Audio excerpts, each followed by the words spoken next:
No oblidem que aquella paret ara mateix és la paret que dona l'ofici de l'impremta Casals, que és una impremta que fa 100 anys, em sembla que aquest any, o poc li falta, fa 100 anys i ha passat per diferents generacions, i veïns de la zona consideren que és una cosa a tenir en compte si es decideix fer alguna acció artística allà. I per altra banda, també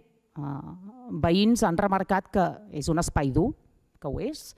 i ens proposaven si seria possible que almenys a la zona que queda horitzontalment més propera a peu de carrer es pogués fer un jardí vertical que donés una mica de vida a nivell de color i també fos una mica de zona verda, ja que no hi ha espai físic per fer una zona verda a peu pla, però que sí verticalment hi ha opcions ara a nivell de paisatgisme i de jardineria que